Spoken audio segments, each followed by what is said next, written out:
Boa tarde. Boa tarde. Sejam todos bem-vindos à nossa casa, Terezinha de Jesus. Para darmos início à palestra de hoje, vamos começar com a leitura do livro Palavras de Luz, que nos diz: tuas ações constituem recursos que sorvete na organização diária da vida. Tuas reações, porém, são as garantias que lhe preservam a estabilidade ou os golpes que lhe desmerecem o valor, conforme o bem ou o mal a que te afeiçoes. Se as tuas reações forem constantemente elevadas, de certo, as tuas realizações serão sempre respeitáveis e dignas.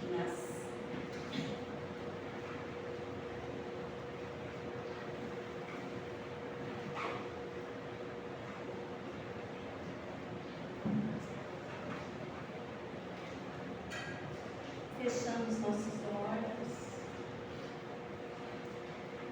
vamos pedindo ao nosso Mestre Jesus para que venha se fazer presente nesta casa e em nossos corações, que possamos nos concentrar no som da chuva, que possamos nos conectar com Deus, com a espiritualidade, e que possamos agradecer ao Mestre Jesus por estarmos aqui na tarde de hoje. Obrigada, Senhor, pelas bênçãos recebidas, pela saúde, pelo amor e pela oportunidade que temos de te buscar. Vem também, Mestre querido, abençoar e dar sabedoria à nossa palestrante de hoje, que nos trará a mensagem, que possamos ouvir com o coração. Que assim seja. A nossa palestrante de hoje é a nossa irmã Lúcia, com o tema A Boa Semente. Fonte de consulta, protocolo, gente, que é um pouquinho longo. Livro Jesus no Lar, psicografado por Chico Xavier, pelo Ney Lúcio. Boa palestra a todos.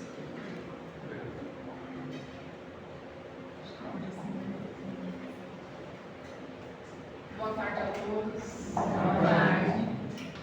É com muita alegria que eu venho aqui novamente falar um pouco sobre esse Evangelho de amor, sobre os ensinamentos do Mestre Jesus. E nessa tarde abençoada pela água da chuva, né, que penetra os nossos solos, que deixam eles mais férteis. Então hoje eu escolhi uma lição mais simples, né? Algo mais simples, mas que traz muita profundidade. E eu utilizei esse livro, que se chama Jesus no Lar. Alguns devem conhecer, através de Chico Xavier, o espírito Enei Lúcio, que esteve, talvez de forma indireta, com Chico Xavier nessa encarnação. Ele fora um pai de uma das fazendas em que Chico viveu, e ele era alguém muito voltado à educação, alguém muito comprometido na educação, em alfabetizar as crianças. O sonho dele era alfabetizar um número muito grande de crianças, né? Então já era um espírito muito iluminado. E ele nos traz algumas lições, que é um livro muito interessante de se usar o Evangelho no lar, de se utilizar com crianças, porque é de fácil entendimento. Então, naquela época de Jesus, Jesus se reunia com os discípulos na casa de Simão Pedro, não tinha um lugar próprio para Jesus se reunir com os discípulos. Ele se juntava lá com os discípulos na casa de Simão Pedro. E na casa de Simão Pedro, ele administrava as primeiras lições, né, para os seus discípulos, para os familiares de Pedro. E cada vez que ele ia lá, era uma lição nova para quem convivia com Jesus naquela época. E Neio Lúcio, ele traz essas histórias contadas na casa de Simão Pedro. Então eu achei muito bonito trazer para vocês. E nenhuma mensagem, nenhuma palestra, ela é montada ao acaso. Né? Não existe casualidade, a gente sabe disso. Então, semente é algo que já vinha crescendo dentro de mim, mas por instruções dos Espíritos. Né? Então, é por isso que eu trouxe hoje. Jesus, ele trazia suas lições de uma forma simples. Ele pegava questões do dia a dia e ele transformava aquilo em lições. Então, é assim que nós devemos trazer para cá também. Vocês já pararam para pensar que alguns aprendizados nossos, sejam eles assim, texto que a gente estuda, uma lição, um acontecimento, uma história que foi contada, alguns passam por nós e nós não nos lembramos? Né? Não tem histórias que contam para nós e que ficam, elas se fixam em nossa memória? Vocês já perguntaram assim, por que isso acontece? Alguém já perguntou, por que eu não aprendo tal coisa? Ou por que eu aprendi tão fácil tal lição? A gente já se perguntou isso em algum momento da nossa vida. Porque o aprendizado, ele está muito atrelado às emoções. Então, as emoções que são despertadas naquela lição que recebemos. Seja ela positiva ou seja ela negativa. A gente não diz aqui na doutrina espírita ou se aprende por amor ou se aprende pela dor. É exatamente isso. Então, nós aprenderemos quando estiver atrelado a alguma emoção.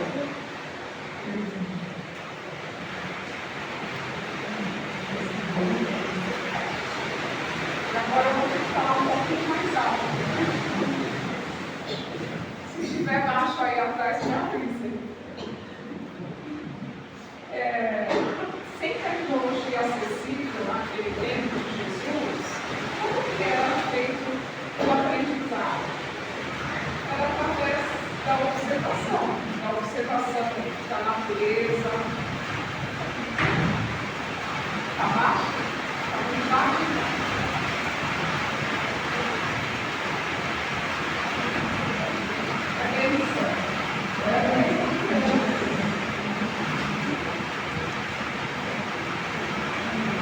Através da observação, nós compreendemos os funcionamentos de todas as coisas, tudo aquilo que estava ao nosso corpo. E Jesus utilizava-se muito dessa simbologia. O livro não é tão falado do Evangelho, das lições do mestre. O livro vem da onde? Da semente. É a base da nossa cadeia alimentar há milênios, há pelo menos 10 milênios. E se o trigo alimenta o corpo, sustenta o corpo, quem é o alimento da nossa alma? Quem é? Jesus. Então, olha a profundidade dessa simbologia que o Mestre trouxe para nós. A semente é uma palavra muito estudada, tanto no Antigo Testamento quanto no Novo Testamento. Tem quase 400 citações, só a Bíblia. E o Evangelho do Segundo Espiritismo também. A literatura espírita também. Se ela é tão importante, vamos lembrar um pouquinho sobre o funcionamento de uma semente.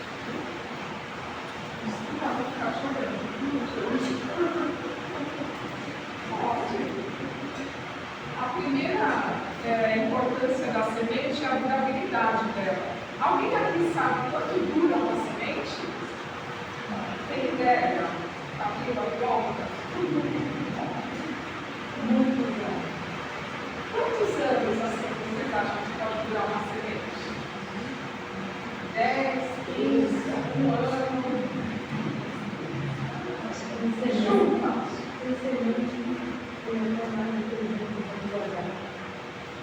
Nós temos banco de sementes. Se acontecer uma catástrofe mundial, a gente tem que ter bancos de sementes para garantir que a gente tenha alimento.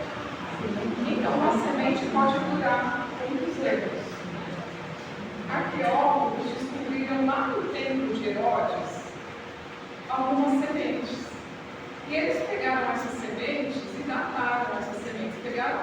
Fizeram lá toda a técnica do carbono 14 para ver quanto tempo tinha. A média de 2.000 anos.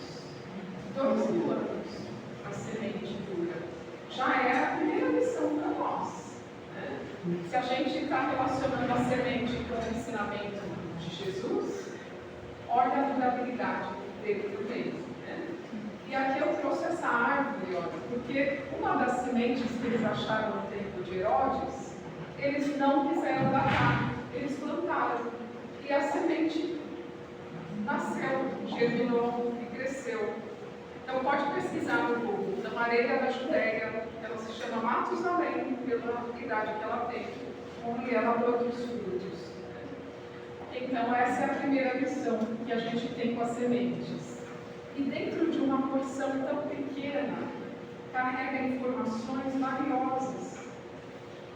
Então ali, nós viemos de sementes que são invisíveis ao olho. Juntou-se partes das sementes, metade do pai, metade da mãe, e formou o ser humano. Olha que lição linda de Deus para conosco. E olha a potencialidade de uma semente, de germinar, de crescer, de frutificar, de produzir frutos e novas sementes. Então, olha a grandiosidade dos ensinamentos do Mestre. Olha o que uma semente pode ensinar para nós. E a diversidade, né? Eu fico imaginando assim, que são cadeias de proteínas que se entrelaçam e formam seres diferentes. Seres que vieram para nos alimentar, seres que vieram para embelezar, seres que vieram para ser medicamentos, que são descobertos para nos curar fisicamente. Seres que vieram só para nos amar como os animais de estimação, ou para que nós exercêssemos o amor na sua pureza. Muitos não exercem o amor em família, exercem o amor como animal. É um treinamento para a próxima, não é? E a capacidade de multiplicação. Então, uma semente de milho, quando plantada e frutificada, ela vai produzir em média de 1 a 2 espigas. Então, uma semente pode dar origem a 500 a 800 grãos de milho de uma espiga. Olha a potencialidade que temos nós.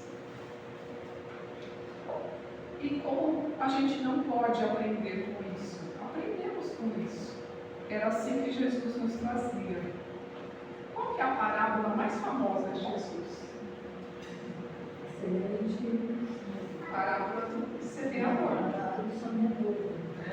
Onde Jesus falava que a semente era o quê? Era a palavra de Deus. Que era semeada em terrenos pedregosos, em terrenos cheios de espinhos, em terrenos férteis, em terrenos com aguaceiros. Quem são os terrenos, senão nós? Então aí, Jesus já colocava outro símbolo.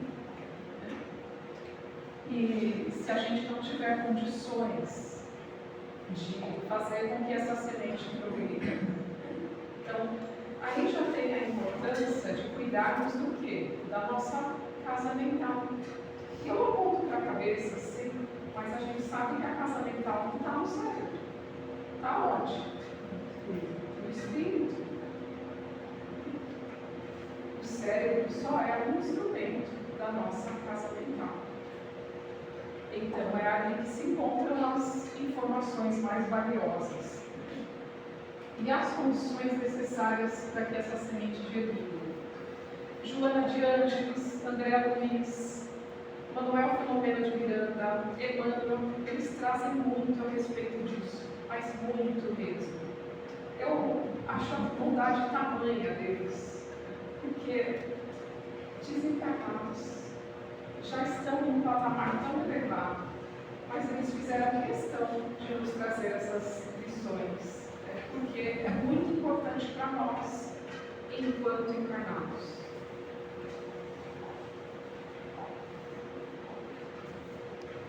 E a Joana, ela diz assim, onde considera que a tua mente é um jardim portador de belezas inimagináveis. Seleciona o que nele irás plantar, com a certeza, porém, de que colherás conforme a semente que lhe entregares aos cuidados. Então, olha o que ela já fala aqui, em causa e consequência. Que tipo de semente você está plantando hoje? Gente, porque a gente planta a semente não só dentro de nós. A gente planta onde estamos, na nossa família.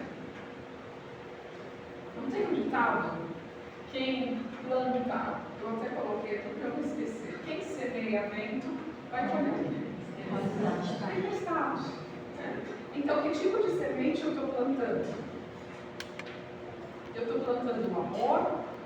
Eu estou plantando a tristeza, a mágoa, a raiva? O que é que eu estou plantando hoje? Eu vou colher isso, não vou? Se eu sorrir para alguém, eu não vou receber um sorriso de volta. Então, percebam como é profundo os ensinamentos do Mestre através de coisas tão simples. E às vezes o simples é necessário ser dito. É por isso que, às vezes, a gente traz temas assim, simples assim. E eu não poderia deixar de trazer um exemplo. Nesse texto ele diz assim que o reino de Deus é comparado à semente do trigo. Depois eu vou ler o texto para vocês entenderem isso. E onde é que está o reino de Deus dentro de nós? E eu gosto muito de falar de Paulo de Tarso, mas eu gosto muito mesmo, então faço uma conversa com ele. Paulo de Tarso, ainda salvo, quando ele atende o chamado de Jesus, e esse aqui não foi o primeiro chamado dele. O primeiro chamado dele foi quem? Estevão. O segundo chamado de Saulo de Tarso foi Abigail, a noiva dele. E ele não atendeu nenhum dos dois. Que era tão próximo, o Abigail tão próximo a ele não atende. O Saulo de Tarso ele foi atender ao terceiro chamado quando ele cai diante daquela luz imensa como o sol. Eu imagino que a energia tenha sido muito grande para modificar tanto dentro do Saulo de Tarso. E ele disse para Jesus assim: o que queres que eu faça? E Jesus fala para ele: vá até a rua direita, na casa de Judas, e espere a próxima orientação. E ele foi, ajudado, sem enxergar, mas foi. E nesse meio tempo, Jesus chega a Ananias, que era um servo muito fiel de Jesus, pronto para fazer qualquer coisa que Jesus mandasse. E Jesus olha para ele e fala: Ananias, você vai até a rua direita, na casa de Judas, e procura um homem chamado Saulo de Tarso e estabelece a visão dele. E Ananias hesita, como nós muitas vezes hesitamos diante do pedido de Jesus. Ele hesita porque ele sabia quem era Paulo.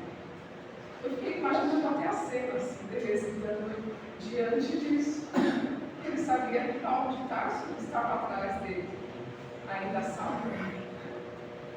Então ele deu para trás. E Jesus fala o que para ele? Vai, porque este é para mim um vaso escolhido, para levar o meu nome diante dos gentios, diante dos reis e diante dos filhos de Israel. Então, quando Jesus diz que Saulo era um vaso grego escolhido, olha a profundidade desse vaso. O que é um vaso? É algo frágil, algo moldável, algo que foi feito por alguém. E quem foi o oleiro de Saulo de Tarso, senão Jesus? Ele já sabia quem era Saulo. Ele sabia da força de Saulo de Tarso. Ele sabia que Saulo se tornaria Paulo. E Paulo, ele não foi um grande semeador de Jesus. Ele é, até hoje. Pensem, se não houvesse Paulo de Tarso, como estariam os ensinamentos do Mestre? Paulo foi um desbravador, corajoso. Ele enfrentou tudo, o castelo dele tinha acabado de romper, de cair. Ele enfrenta tudo e todos para levar a mensagem do Mestre. E até hoje nós temos o Paulo de Tarso, os ensinamentos da Bíblia. Ele não fez um trabalho só de divulgação das sementes do Cristo. Ele multiplicou, ele eternizou essas sementes. E uma das lições de Paulo a respeito da semente é sobre o tempo. Quando semeias, não semeias o corpo que há de crescer, que há de nascer, mas o simples grão de trigo ou de qualquer outra semente. Então Paulo nos fala assim, olha, existe um tempo de ser semente, um tempo de germinar, um tempo de crescer, um tempo de florir, de frutificar e de se multiplicar. E muitas vezes nós atropelamos esse tempo. A gente quer tudo pronto, tudo imediato. Eu queria ser igual ao fulano de tal, mas eu não quero estudar como ele estudou. Eu queria fazer tal coisa, mas eu não quero passar por aquela dificuldade que ele passou. Eu queria ter uma morte igual a do Chico Xavier, mas eu não quero passar por aquilo que ele passou. Não é assim? Então há tempo para tudo. E Paulo nos trouxe isso. E aqui, essa imagem aqui é um spoiler, ó, que vai ter um filme do Emmanuel, né, do ano que vem. E eu não vou perder. E Emmanuel, no livro Pão Nosso, ele fala assim sobre um capítulo, o capítulo 7 é só sobre a semente, fala a semente. Ele diz assim, que a semente exemplifica sabiamente a necessidade dos pontos de partida, as requisições justas de trabalho, os lugares próprios, os novos tempos adequados. Então ele diz que um gesto, uma palestra, uma palavra, um sorriso, ela pode trazer uma lição para a nossa eternidade. Então olha a importância das sementes que levamos ao nosso redor. E aqui, eu vou ler um trechinho, né, que é do livro que deu origem à palestra. Diante da perplexidade dos ouvintes, falou Jesus convincente. Em verdade, é muito difícil vencer os aflitivos cuidados da vida humana. Para onde se voltem os nossos olhos, encontramos a guerra, a incompreensão, a injustiça e o sofrimento. Está falando para nós do passado? Não. Está falando para nós hoje. No templo, olha o templo, que é o lar do Senhor, comparecem o orgulho e a vaidade dos mais ricos, o ódio e a revolta dos pobres. Nem sempre é possível trazer o coração puro e limpo como seria de desejar, porque há espinheiros, lamaçais e serpentes que nos rodeiam. Está falando para nós. trazer lá para o templo de Deus o coração puro para receber os ensinamentos do Mestre. Entretanto, a ideia de reino divino é assim como a semente minúscula do trigo, quase imperceptível, é lançada à terra, suportando-lhes o peso e os detritos, mas se germina a pressão e as impurezas do solo, não lhe paralisam a marcha. Quantos de nós não sofremos, não estamos sofrendo, mas a gente não paralisa a nossa marcha diante da luz? Quantos de nós? Atravessa o chão escuro e, embora tenha retido grande parte do próprio alimento, o seu impulso de procurar a luz de cima é dominante. Desde então, haja sol ou chuva, faça dia ou noite, trabalha sem cessar no próprio crescimento, e nessa ânsia de subir, frutifica para o bem de todos. O aprendiz que sentiu a felicidade do avivamento interior, qual ocorre a semente de trigo, observa que longas raízes prendem as inibições terrestres. Sabe que a maldade e a suspeita lhe rondam os passos, que a dor é a ameaça constante. Todavia, experimenta, acima de tudo, o impulso de ascensão e não mais consegue se deter. Age constantemente na esfera de que se fez peregrino em favor do bem geral. Não encontra seduções irresistíveis nas flores da jornada. O reencontro com a divindade de que se reconhece venturoso herdeiro constitui o objetivo imutável e não mais descansa na marcha, como se uma luz consumidora e ardente lhe torturasse o coração. Sem perceber, produz frutos de esperança, bondade, amor e salvação, porque jamais recua para contar os benefícios de que se fez instrumento fiel. Isso eu achei tão lindo, porque um dia nós faremos o bem sem perceber. A gente não precisa fazer o bem no Instagram, colocar que eu estou fazendo bem no Instagram, mostrar para os outros. Não. A gente vai fazendo o bem por fazer, porque faz parte de nós. E o Mestre silenciou por momentos e concluiu: em razão disso, ainda que o discípulo guarde os pés encarcerados no lodo da terra, o trabalho infatigável do bem, no lugar em que se encontra, é para nós aqui, na terra, é o traço indiscutível de sua elevação. Conheceremos as árvores pelos frutos e identificaremos o operário do céu pelos serviços em que se inspira. E aí Paulo interrompe o mestre e ele fala assim: mas mestre, e aqueles que conhecem já os benefícios da caridade e não praticam? E Jesus, sorrindo, feliz, ele diz assim: estes, Senhor, representam sementes que dormem, apesar de projetadas no meio dadivoso da terra. Guardarão consigo preciosos valores do céu, mas jazem inúteis por muito tempo. Estejamos, porém, convictos de que os aguaceiros e furacões passarão por elas. Olha a origem dos nossos sofrimentos. Renovando-lhes a posição no solo, e elas germinarão vitoriosas no dia.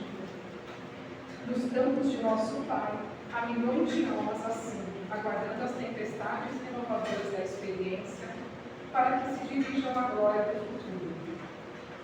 E essa parte mais bonita: auxiliemos as sementes que estão ainda enquanto sementes, com amor, sem julgamento, e prossigamos por nossa vez, mirando à frente. E possamos, enquanto solos, estarmos férteis para germinar essa semente que Jesus colocou dentro de cada um de nós. Que possamos auxiliar o próximo enquanto semente, podemos plantar sementes de amor, não sementes de joio, não sementes de erva daninhas. Pensemos nisso. que vocês possam levar essa questão da semente de forma muito singela, muito simples, mas que quando olharem uma semente, um grão de milho, quando olharem o pão, lembrem da profundidade que o Mestre nos trouxe. Uma semana de muita paz, muito amor e muita gratidão por ter vindo.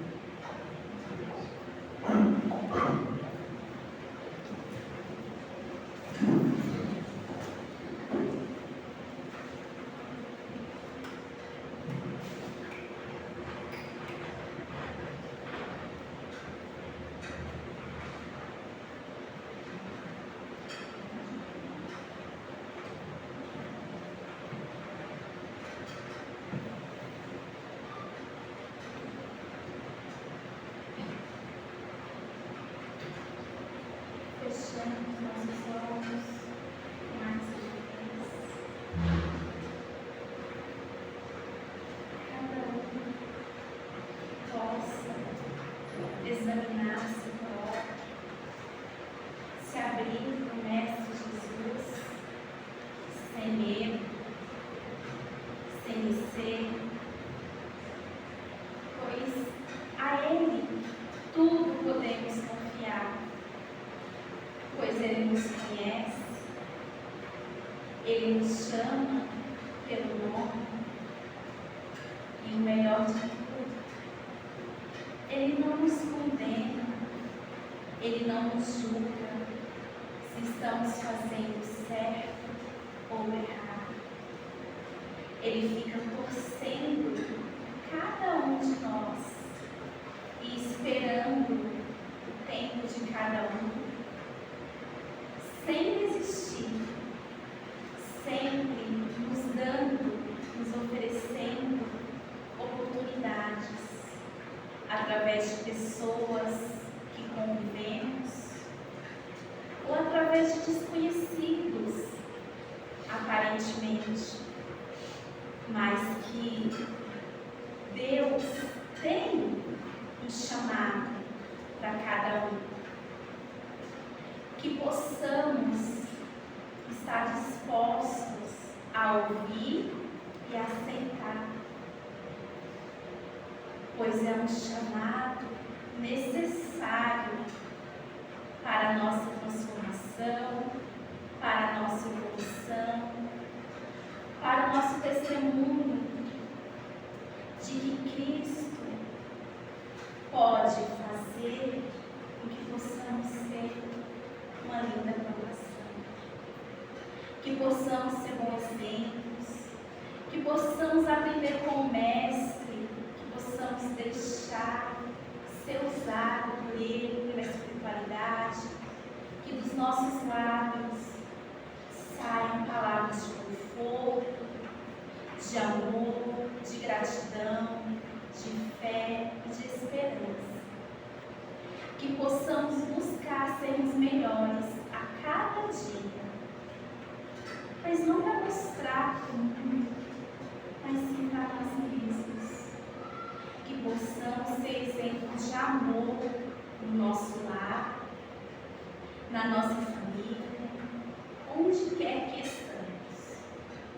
Venha, Mestre, nos ensinar a aprender a confiar em Ti. Vem também olhar com carinho para o nosso caderno de pedido. Que venha atender, ó Mestre, de acordo com a necessidade de cada um. E que possamos entender o Teu tempo. Obrigada, leva-nos para os nossos lares.